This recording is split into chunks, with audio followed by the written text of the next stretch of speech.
Kan Prof Kaca.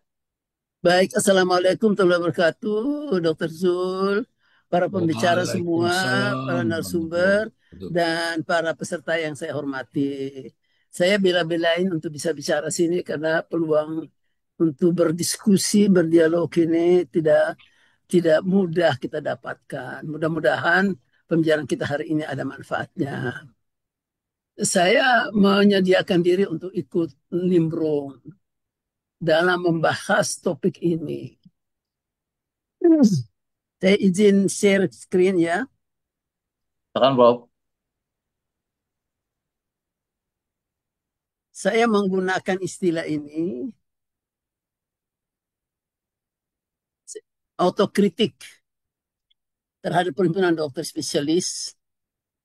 Eh, mudah-mudahan saya dapat menyampaikan itu dengan lebih objektif, lebih baik karena eh, saya adalah ketua perhimpunan dokter spesialis 2 periode, ya 2 periode spesialis gizi klinik. Dan sesudah itu saya ketua pengurus pusat Perhimpunan Dokter Anti-Aging, Estetik dan Wellness 2 periode. Jadi satu dokter spesialis dan satu dokter-dokter yang terhimpun para dokter umum yang memperjuangkan apa hak-hak mereka. Baik, saya tidak panjang di sini. Ini ada kondisi objektif. Saya cuma dapat sedikit saja dapat Pak Rozi sedikit saya, tapi saya yakin sudah banyak dibicarakan ya kondisi objektif dokter Indonesia. Ini saya ambil dari catatan data dari pendidikan kedokteran ya. Setelah dari Dikti tahun 2022 ya kita lihat bahwa pertambahan dokter yang pada saat ini bisa sampai mencapai 10.000 dan eh, pada ketika 92 jumlah FK-nya dia sudah menghasilkan sekitar 11.000 sampai 12.000. Sekarang kan sudah 100 lebih. Kita bisa bayangkan pertambahan dokter umum. Saya tidak suka pakai dokter umum, dokter Zul, Ya karena Prof. tidak ada narasi dokter umum itu di dalam undang-undang apapun tidak ada. Undang-undang masih undang-undang yang sudah dihilangkan atau sudah dihilangkan oleh undang-undang kesehatan nomor 27 tahun 2023 juga cuma dokter. Dokter. Jadi mulai sekarang kita tidak pakai dokter umum supaya akan ada umum dan khusus ya. Dan kita lihat kalau dokter menghasilkan sekitar 12.000, akan data akan lebih banyak lagi. Akan terus tambah fakultas kedokteran. Ya. Kalau kita bicara seperti yang selama ini dinarasikan, dokter umum, satu dokter umum ya, ini karena kata dokter umum ini ada di dalam catatan data ini, saya tetap pakai data ya. Tapi saya ingin menggunakan kata dokter saja. Per 1.000 penduduk, maka yang memenuhi syarat itu baru ada DKI Jakarta, mendekati Bali. Ya. Nah, oleh karena itu, kalau dengan data ini, kita akan memicu pertambahan dokter yang makin banyak. Artinya, dokter yang sekarang sudah berjumlah banyak itu akan bertambah banyak. Dokter, kalau saya sebut dokter, itu dokter umum. Selanjutnya, kalau ada umum, saya taruh di dalam kurung. Ini adalah data dari KKI 2024. Ya, saya coba mengambil data ini. Kita kasih lihat bahwa dari total dokter yang 287.390 menurut KKI 2004, 62% itu adalah dokter dalam kurung umum. 178.000. Ya. Bayangkan kalau sekarang pada tahun 2024 itu sudah 117 dan sekarang terus bertambah, tidak berhenti bertambah ya. Kita hormati itu bahwa pemerintah berusaha menambah. Tapi mari kita lihat masalahnya lebih lebih lebih jernihnya ke depan. Kalau serapan FKTP, tadi saya dengar juga dari Pak Rozi bahwa ada beberapa FKTP yang belum ada dokternya. Pertanyaannya kenapa sih? Ya, kalau satu FKTP itu berdasarkan ketentuan dari WHO, satu FTE itu bertanggung jawab terhadap 2.500 eh, peserta JKN. FTE itu adalah full time equivalent. Ya. Katanya keputusan JTN tahun 2024, catatan terakhir saya itu 276.520. Ya. Ya kalau kita hitung, maka dengan satu FTE 2.500, maka dibutuhkan 110.608 dokter. Tapi kenyataannya kita tahu bahwa banyak, bukan satu, banyak FKTP yang apa, jumlah kepesertaan jauh di atas dari 2.500. Jadi dia 10.000 aja dua, 20.000 ada tiga. Artinya bahwa sebenarnya pada akhirnya dokter umum tanda petik yang terserap dengan 110 dan jauh lebih kecil dari itu, jauh lebih kecil. Ya. Kenyataan yang dihadapi barangkali yang terserap cuma 50% dari 110 itu. Kalau kita mau ambil gampangnya, aku 100% ada 100.000. Berarti masih tersisa banyak banget ya, masih masih banyak. 128.000 masih tersisa, belum lagi ditambah setiap tahun akan bertambah di atas 10.000. Jor-joran kita sekarang ini. Ya.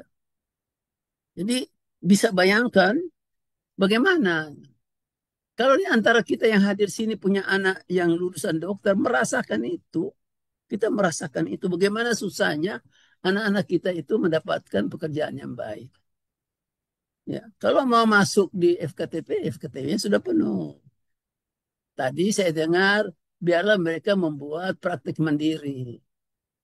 Praktik mandiri kalau tidak ada kepesertaan BPJS, siapa yang mau hadir, datang di situ.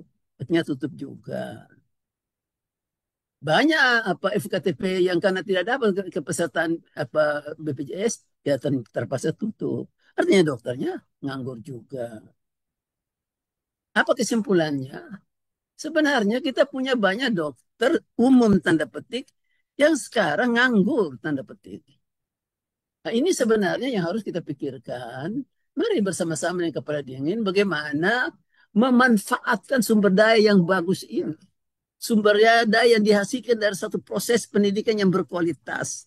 Sumber daya yang dihasilkan dari suatu proses pendidikan yang mahal. Sumber daya pendidikan yang dimulai dengan apa, model yang besar. Bagaimana caranya? Nah, disinilah saya sebenarnya ingin bicara pada saat ini.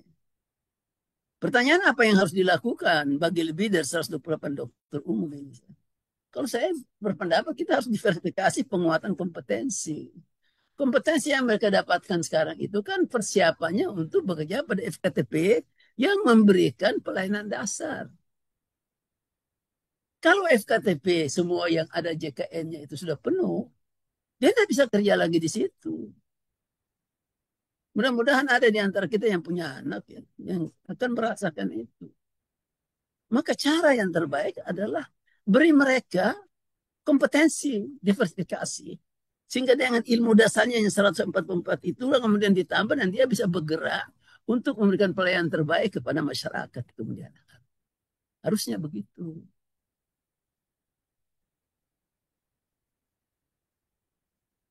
Ada salah-salah kaprah. Saya baca dalam sebuah catatan yang kebetulan keluar dari Kementerian Kesehatan. Kalau itu keluar dari Kementerian Kesehatan, saya minta tolonglah mari kita duduk untuk bicara. Menurut saya Anda salah kaprah. Teman-teman Kementerian Kesehatan salah kaprah. Kalau mengatakan bahwa kalau dokter umum itu jangan lebih dari 144. Ya salah lah itu.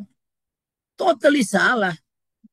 Karena SKDI 2012 mengatakan begini, standar kompetensi dokter Indonesia bukan standar minimum kompetensi lulus. Artinya, setiap dokter di Indonesia, dia baru bisa lulus kalau dia mempunyai standar minimum seperti ini. Ini juga yang biasa dipakai oleh kami ini dokter spesialis. Udahlah, kamu punya yang 124 itu aja, jangan ditambah-tambah. Ini kesalahan paling besar. Saya tidak bicara lagi kode etik kita, kode etik dokter Indonesia, karena sekarang kan kode etik sudah keluar. Tapi kalau dalam kode etik itu juga diwajibkan kepada setiap dokter untuk menambah dan perluas pengetahuan dan kompetensinya. Nah ini salah kaprah inilah yang menjadi sumber utama. Dokter umum itu jangan tambah dong. Kamu kerjanya itu saja, tidak boleh tambah. Ya terus kalau dia tidak tambah, dia mau kerja di mana gitu loh. Kita bisa bayangkan banyak dokter umum itu yang disekolahkan oleh keluarganya yang menjual sawah, menjual semua hartanya. Dan setelah itu dia tidak ada kerjaan, Pak. Tidak ada kerjaan. Padahal dokter-dokter ini mempunyai peluang yang besar kalau kita kasih kompetensi yang lebih bervariasi kepada dia. Sehingga penuhi semua kepentingan dari pelayanan dasar. Di luar itu bukalah apa klinik Pratama yang spesifik, yang khusus. Kalau ada rumah sakit spesifik, kenapa klinik pertama tidak spesifik? Kalau itu yang khusus, ada rumah sakit khusus. Klinik pertama khusus dong.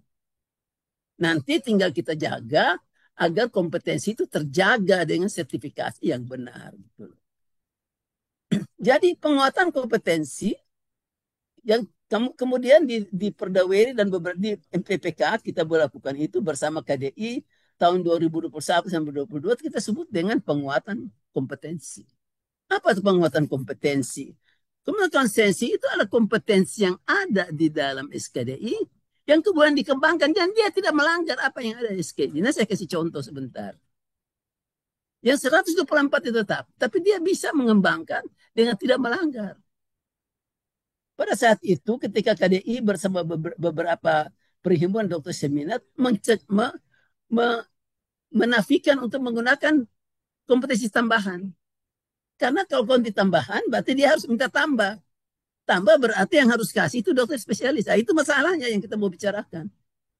Memangnya dokter spesialis mau kasih? Tidak ada yang mau kasih. Karena itu sudahlah, kembangkan aja dari SKDI. Dan itu sudah dibuat dalam bentuk naskah akademik. Saya teruskan. Nah, penguatan kompetensi ini diinspirasi dari sidang MKDKI 2021. Di sini ada saya lihat ada sahabat baik saya Dr. Nazar. Pada tahun 2021 ada sidang MKDKI terhadap salah seorang dokter umum tanda petik yang melaksanakan praktek estetik oleh karena dia dianggap melanggar kompetensinya. Kenapa dia melanggar kompetensinya? Karena dia melakukan tindakan filler. Jadi filler itu dianggap adalah tindakan atau kompensasi dokter spesialis. Jadi dia tidak bicara tentang akibat dari tidak. Pokoknya ini dokter ini melakukan tindakan spesialis yang mestinya bukan bagian dari kompetensi. 1 tahun sebelumnya kasus yang persis sama. Itu terjadi pada seorang dokter di Makassar. Yang menjadi saksi ahli adalah dokter spesialis. Dan dokter spesialis itu mengatakan filler itu adalah kompetensi dokter spesialis. Jadi kalau dia mengatakan melakukan itu, dia melanggar. Maka dia dicabut STNS 1 tahun, Pak. Padahal ini anak mahasiswa dokter ini bebas murni di tingkat pengadilan negeri. Bebas murni. Karena gara-gara ada pencabutan STR 1 tahun, yang kita tahu pada saat MKDK itu, keputusannya tidak pro justisia. Tapi itu digunakan oleh penasihat hukumnya, dibawa dan naik ke Mahkamah Agung. Dan lihat ini, MKDI sudah menghukum dia, mencabut. Apa akibatnya? Alhamdulillah MKI menyebabkan dia dihukum 1 tahun. Dihukum badan 1 bulan. Dan dia dimasukkan dalam penjara berkumpul dengan para penjahat dalam sejarah pada masa terjadinya COVID. Dan dia kena COVID hampir mati dia di dalam. 1 tahun kemudian terjadi persis sama filler. Saya minta pada saat itu, kalau meminta saksi ahli, jangan saja dokter ahli dong. Ini kan yang di sidang, ini ada dokter umum tanda petik. Minta juga ada dokter umum. Jadi saya diminta sebagai salah seorang saksi ahli. Saya ingat dokter Nazar juga, dan ada setahun dokter ahli. Ketika saya ditanya, menurut pendapat ahli, apakah tindakan filler yang dilakukan oleh dokter ini melanggar kompetensi? Tidak. Itu kompetensi dokter umum. Mohon tidak. Menurut spesialis itu adalah kompetensi dokter spesialis. Ya, menurut saya enggak kan. Apa dasarnya? Sederhana aja saya sampaikan dalam sidang ini. Filler itu itu tindakannya adalah menyuntik. Menyuntik itu ada kompetensi 4A dari setiap dokter yang sudah lulus dari pendidikan dokter. Jadi tidak salah kan? Terus ditimpali ya, tapi mungkin obatnya enggak. Obat yang disuntikan itu udah namanya ini. Coba periksa. Itu adalah obat yang boleh diresepkan oleh dokter dalam kurung umum. Nah, dia menyuntik berdasarkan kompetensinya. Obat yang disuntik, obat yang boleh dia resepkan. Lalu di mana pelanggaran dari itu? Hanya karena filler itu tidak tertulis dalam 114 kompetensi yang dikeluarkan oleh SKDI. Ini kan celaka ini. Celaka. Jadi yang tadi dikatakan SKD adalah kompetensi minimum yang harus. Kita bisa kembangkan kompetensi itu sepanjang tidak bertentangan, tidak melanggar kompetensi yang di dalam SKDI. Dari situlah kemudian apa mau tahu? Biasanya MKD itu langsung nanti tidak langsung memutuskan. Nanti mereka sidang baru, tapi apa? Kaget mereka. Mereka merasa bahwa telah membuat kesalahan besar tahun lalu dan menghukum satu orang, satu STR satuan sehingga masuk penjara 1 bulan dan hampir mati. Maka hari itu juga ketua anggota ini, anggota hakim, majelis hakim yang kebetulan ketua MKDI pada saat itu mengatakan apa? Oh, berarti injeksi filler dapat dilonggarkan sebagai kompetensi dokter dalam kurung. Cuma dia nasihatkan begini. Karena dia tidak tertulis di dalam SKID, siapa yang berhak melakukan kompetensi? Saya bilang, Kolombian Dokter Indonesia, mintalah Kolombian Dokter Indonesia memberikan dia SIM-nya. Tuliskan situ bahwa SIM ini dokter umum bisa melakukan filler dan dia sudah dengan pendidikan. Nah, berdasarkan itu diinspirasi oleh keputusan yang kebetulan pada saat saya adalah ketua dewan ketua, saya adalah masih ketua perdana dan kebetulan saya wakil ketua MPPK yang kita bahas. Kalau ada dokter eh, Pranawa ada sini menjadi saksi nanti. Maka begitu tahu ini beberapa perhimpunan perhimpunan itu kesempatan dan kumpul. Kami juga mau, kami ternyata bukan saja estetik, kami juga dan mana. Ada dan beramai-ramai mereka datang. Maka KDI memfasilitasi. Mari kita duduk dengan syarat bahwa Anda boleh menambah yang tidak tertulis dalam 144 asal dia tetap berbasis kepada SKDI 2012. Maka karena itu memang terburu-buru mau dimasukkan di dalam muktamar di Aceh, maka yang berhasil membuat naskah akademik cuma 3, yaitu estetika, yang kedua adalah eh, kedokteran perusahaan, yang ketiga adalah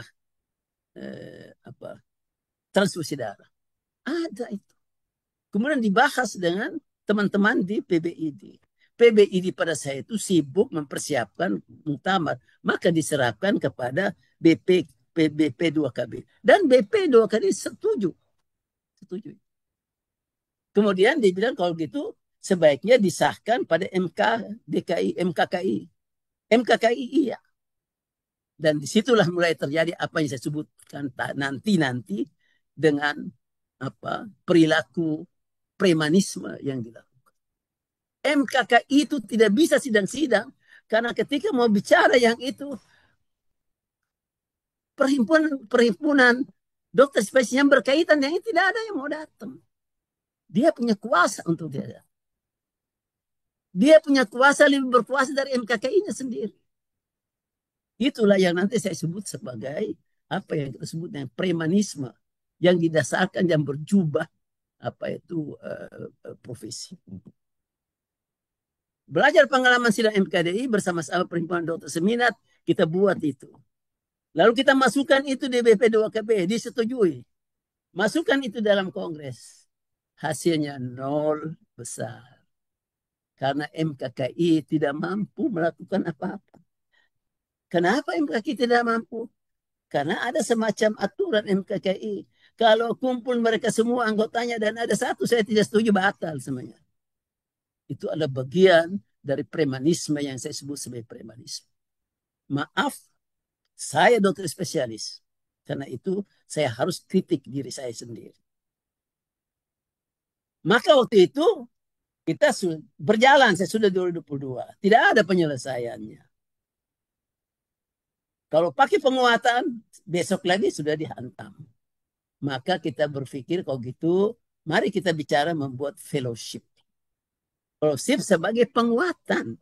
Penguatan. Ada fellowship tentang stem cell, ada fellowship tentang dokter perusahaan, ada suatu transfusi darah, dan seterusnya. Dan seterusnya. Mari kita bikin. Mari kita buat. Dibuatlah itu. Saya kaget ya baru lalu, kira-kira 2 minggu lalu, saya mendapat berita dari teman-teman di KDI, KD, Ekologi Dokter yang ada di Kemkes. Pak, kita belum bicara tentang isinya fellowship. Kita baru pakai istilah fellowship. Itu langsung ditantang oleh dokter-dokter spesialis. Undang juga saya dong, saya kan dokter spesialis juga ini. Alasannya sederhana. Fellow itu hanya boleh untuk dokter spesialis. Saya tanya kepada mereka, di mana aturannya itu? Tertulisnya di mana? Enggak ada. Bukalah di dalam apa itu, tanyalah kepada artificial intelligence, tanyalah pada Google. Yang disebut fellow itu bisa pada dokter spesialis, bisa pada dokter umum. Jadi bayangkan, belum disebut hasilnya. Tapi ini para pangeran-pangeran spesialis seperti saya ini, tidak boleh dirusak nama saya dengan fellow, tidak boleh. Fellow itu hanya boleh kami.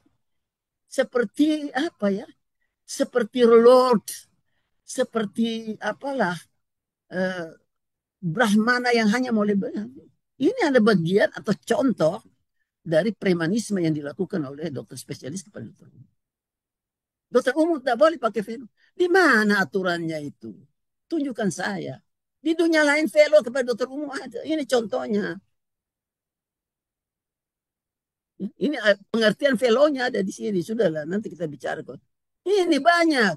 Ada fellow kedokteran keluarga, paliatif, geriatri, kedokteran olahraga, kedokteran perusahaan, estetik medik, anti-aging, kesehatan. Banyak di dunia seperti ini. Tapi di Indonesia tidak boleh. Karena yang berkuasa itu dokter spesialis kami ini, kami. Dokter umum itu kan sudra, itu adalah kelompok sudra yang bisa pakai velo hanya kelompok para kelompok-kelompok Brahmana. Yang pakai Lord, yang pakai shirt, tidak boleh lah rakyat jelata pakai itu. Coba bayangkan, coba bayangkan. Sampai seperti itu. Belum dibahas isinya. Baru mau dipakai kata fellow, itu dokter umum tanda petik tidak mempunyai hak untuk pakai. Di mana aturannya? Kalau ada ahli hukum di dalam ruangan sih, tolong kasih tahu saya di mana aturannya. Ini contoh institusi yang memberikan fellow untuk dokter. Banyak sekali yang sudah ada yang sudah kasih fellow kepada dokter umum. Hanya di luar negeri itu dokter keluarga itu bukan spesialis. Di luar negeri dokter keluarga ada fellow dari dokter umum. Bukan contoh yang satu.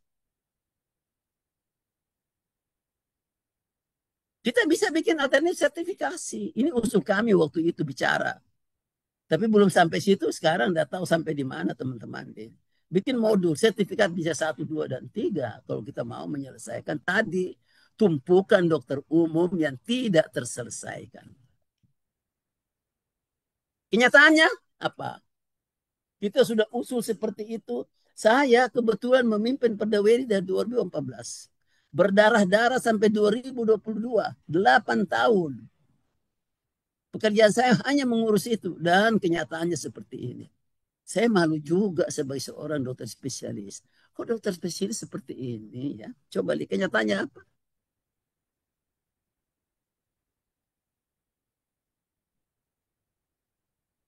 Kenyataannya dokter umum itu diposisikan sebagai kasta terendah dalam strata dokter Indonesia. Terus terang. Mereka yang ada di PBID, coba kalau dengar itu diskusi-diskusi pleno PBID, itu bicara tentang INASIDB, bicara tentang rumah sakit yang tidak menyentuh dokter umum dan lain-lain aja. Dulu KKI bicara tentang kompetensi tambahan. Dia bikin perkonsi, terus saya tanya loh, kok perkonsinya untuk ini saja, apa itu ketua konsil, hanya untuk dokter spesialis. Karena dokter spesialis ini sekarang yang mengambil itu sudah terancam dengan hukum. Lah dokter umum setiap hari terancam dan diancam oleh dokter spesialis. Tapi tidak dibuat. Karena mereka kan masyarakat kan kastanya rendah, tidak usah diperhatikan. Perhimpunan dok, contoh dari strata ini. Dulu saya kebetulan adalah ketua Pokja Pokja anggaran dasar berkali-kali dalam beberapa. Dan selalu kita punya dua perhimpunan dulu, perhimpunan dokter spesialis dan perhimpunan dokter seminar. Dua. Pada saat terjadi di Aceh, saya sudah tidak jadi lagi. Sudah dikasih pada teman-teman lebih muda. Kaget saya baca. Narasi perhimpunan dokter spesies tetap.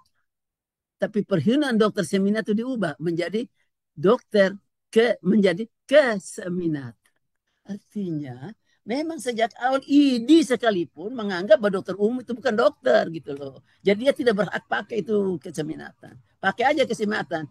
Lo apa salahnya kalau dia tetap dokter perhimpunan dokter seminar? Coba bayangkan itu. Dalam muktamar ini yang ke-10, 30 di Samarinda, perjuangan yang panjang ini ya, tadi kan saya diminta juga bicara sedikit tentang estetik, itu akhirnya diputuskan. Dibentuk yang namanya Dewan ke Dewan Kedokteran Estetik Indonesia. Ketuanya tidak main-main, Pak. Ketuanya itu adalah ketua MKKI pada saat itu. Sekretarisnya adalah sekretaris KDI. Tugasnya yang utama adalah duduk bersama-sama sebagai saudara kata yang ada dalam sumpah kita itu. Petakan yang baik, mana dokter umum, mana dokter indah, seterusnya. Petakan yang baiklah, bergaya baik. Semua yang hadir sini perlu tahu bahwa yang namanya DKI itu hanya pernah pertemuan satu kali dan dianggap tidak memenuhi syarat karena hampir semua dokter spesialis tidak ada yang mau hadir. Dan sejak itu 2018 sampai 2022 Ketua MKKI yang mengatasi semua kolegium itu tidak mampu membuat satu kali pun pertemuan. Karena disabot tanda petik oleh para ahlinya, para spesialisnya. Disabot tanda petik oleh para lordnya, para surnya, pada strata-strata brahmananya. Gak ada. Bayangkan, itu adalah keputusan muktamar. Tidak ada. Saya cerita tadi, itu juga yang terjadi. Ketika kalau saya didengar dari cerita dari teman-teman dari kolegium dokter, kami baru kasih tahu fellow tidak boleh. Di mana aturannya itu? Oh, karena dokter umum itu strata sudra, tidak boleh pakai fellow, tidak boleh pakai lord, tidak boleh pakai sir. Coba bayangkan, di mana itu apa sumpah-sumpah kita itu? Di mana? Dan itu semua selalu dijustifikasi dengan keamanan pasien, dengan profesi luhur dan seterusnya. Jujur dalam diri kita benar, enggak benar. Pada saat saya menjadi ketua perhimpunan dokter spesialis gizi klinik, terjadi hampir seperti ini. Dan saya panggil mereka semua. Kalau lihat dari beberapa dokter spesialis di Indonesia yang tidak pernah terjadi hal seperti ini terhadap dokter umum, ada satu contoh yang terbaik. Lihatlah dokter spesialis gizi klinik. Tidak pernah terjadi bentrok. Silakan, mau bikin apa? Mau bikin obesitas, silakan. Karena kita sepakat pada saat itu. Saya sampaikan kepada mereka, kita kan ini spesialis. Seorang spesialis pasti ilmunya lebih bagus. Keterampilannya lebih bagus. Jadi lakukan itu. Kalau memang Anda yakin Anda punya ilmu lebih bagus, keterampilan lebih bagus, maka orang akan cari Anda. Yang cari yang tidak seperti Anda, ya orang yang barangkali yang sudah tidak punya kemampuan untuk membayar seperti Anda. Kenapa tidak begitu? Kenapa kita tekan mereka? Penekanan itulah yang saya sebut dengan cara-cara premanisme. Menggunakan aturan, menggunakan ini, sehingga orang tidak bisa bergerak. Silahkan terbuka dong. Kita bikin naskah akademik penguatan kompetensi. Bayangkan, tidak digubris baik oleh PBID maupun MPKI maupun MPPK. 1 tahun orang bekerja, tiap diskusi. Tidak diteruskan. Pada periode PBID 2025 juga tidak pernah digubris. Ya saya nggak tahu apa yang nanti terjadi dengan teman-teman yang sekarang di KKI dan dengan apa kolegium dokter yang ada sekarang di Kemkes. Banyak sekali dokter umum yang berharap bahwa ada perubahan dari perilaku eh, premanisme ini tidak terjadi di kementerian. Tapi jangan sampai terjadi bahwa makin preman lagi Kementerian Kesehatan. Jangan. Karena saya sudah baca, saya mendapat mudah-mudahan itu benar. Bocoran bahwa pada saat menyusun tentang aturan-aturan klinik tidak boleh klinik semuanya harus kerja hanya untuk latihan dasar. Tidak ada yang benar aja, yang benar aja. Kata siapa seperti itu? Karena kompetensi mereka 144 salah lagi. Kompetensi 144 itu adalah kompetensi minimum. Artinya dia boleh lebih dari itu. Masa dokter Paris bisa tambah velo. Dokter umum tidak boleh. Oh, tidak boleh dong. Dokter umum kan dia kan sudra. Dia kan orang bawah. Dia kan orang tidak betul. Ini tidak benar seperti itu. Perilaku perhimpunan dokter spesialis. Naskah akademik saya ditanggapi kalau seperti yang sudah dibuat dalam naskah akademik 3 itu. Kalau Anda tidak setuju, bikin dong naskah akademik.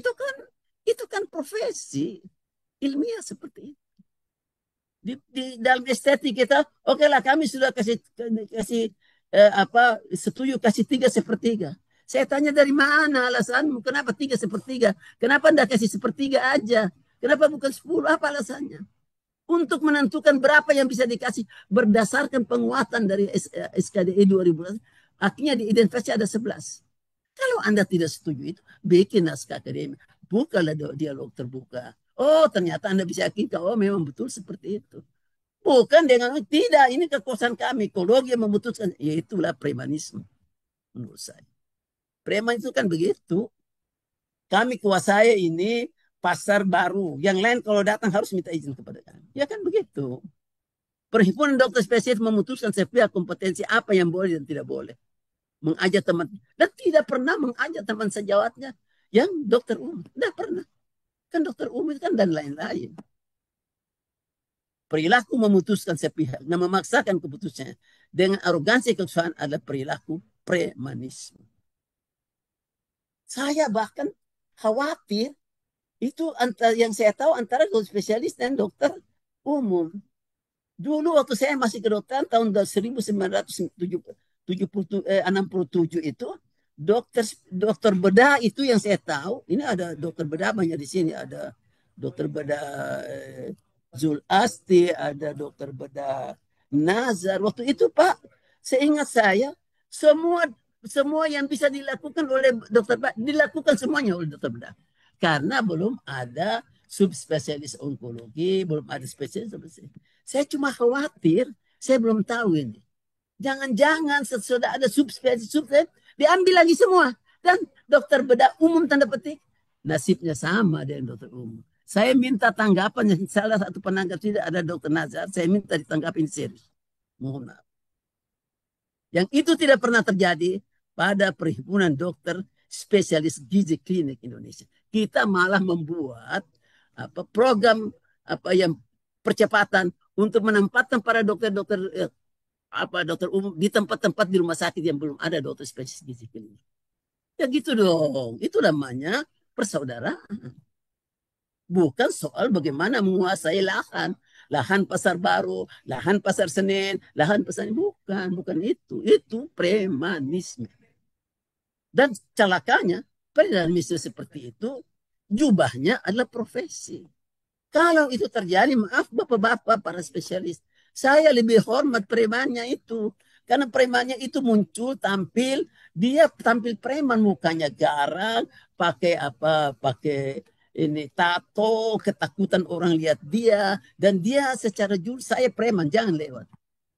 Tapi premanisa yang kita lakukan di dalam profesi kita ini, pakaiannya bagus, mukanya enak, senyumnya baik, tetapi perilakunya persis sama dengan preman yang ada di Pasar Baru. Ini ciri preman. Menggunakan kekerasan atau intimidasi. Ini yang kita lakukan. Penyalahgunaan kekuasaan. Lingkungan sosial. Lingkungan sosial ini seperti ini. Dan seterusnya. Saya mau tutup ini dengan pesan kepada KKI dan Kolegium Dokter. Banyak dokter umum berharap kepada Anda, KKI dan Kolegium Dokter. Supaya Anda hentikan perilaku premanisme ini yang berjubah profesi. Tapi saya ingatkan, kalau Anda juga melakukan hal yang sama, perlawanannya akan jauh lebih keras. Perlawanan yang tidak pernah dihadapi dalam ID, karena di ID itu ada persaudaraan yang mudah selalu menghormati. Tapi kalau Anda lakukan itu di Kementerian Kesehatan, kami akan melawan. Terima kasih. Wassalamualaikum. Waalaikumsalam. Waalaikumsalam warahmatullahi wabarakatuh. Betul, betul. Makasih Prof. Prof. Aca. Ya ini filosofis sekali dan realitanya yang Prof sampaikan ini. Ya, Prof juga bersejarah yang kita juga malam ini baru mendapat informasi. Kawan-kawan peserta Prof di chat saya lihat Oh, saya belum buka chatnya. merespon dan mengatakan bahwasanya ini adalah kebenaran yang memang harus diperbaiki. Ada yang menyebut Dr. Ina Wijayanti, fellowship dokter umum di Australia, Skotlandia, England, Australia, Skotland, itu Oh, ada. saya mau tambah sedikit, Prof. Oh, tapi nanti Silakan, silakan. begini. Kalau saya bicara dari aspek contoh contoh gampangnya dari aspek ini, aspek estetika saja. Yang menganggap bahwa memiliki hak kompetensi estetika kan ada dua. Dokter bedah plastik dan dokter SPKK. Ya kan? Tapi saya yakin betul. Dan itu sudah disampaikan juga oleh Ketua MKKI waktu itu. Tidak semua yang lulus itu punya kompetensi yang bagus untuk misalnya taruh estetik. Tidak semua lulusan SPKK itu mempunyai, karena dia ada pilihan yang lain.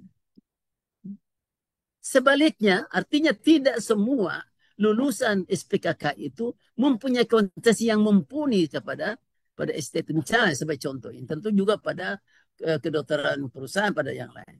Tetapi sebaliknya, tidak semua juga dokter umum yang jelek kompetensinya.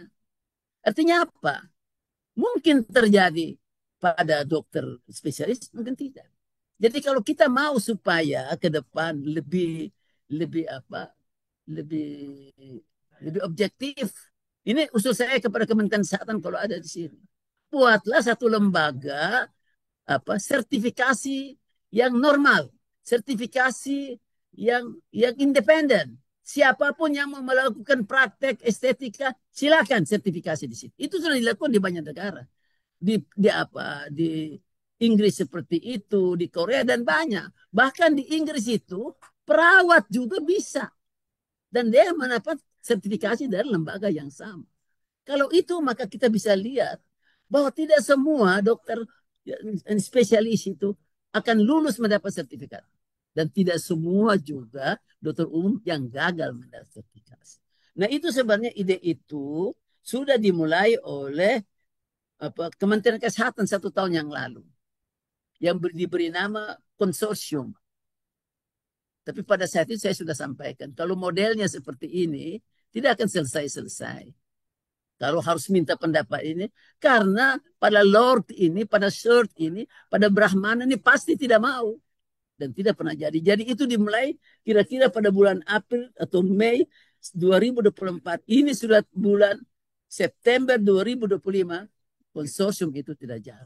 Saya tantang kepada teman-teman di Kementerian, kata, halo, lakukan itu. Itu cara yang terbaik. Jadi semua yang ada hubungannya dengan praktek-praktek yang yang berharap hubungan dengan dokter, bikinlah satu lembaga sertifikasi yang netral. Siapa saja yang lulus, dia boleh lakukan. Terima kasih, Pak.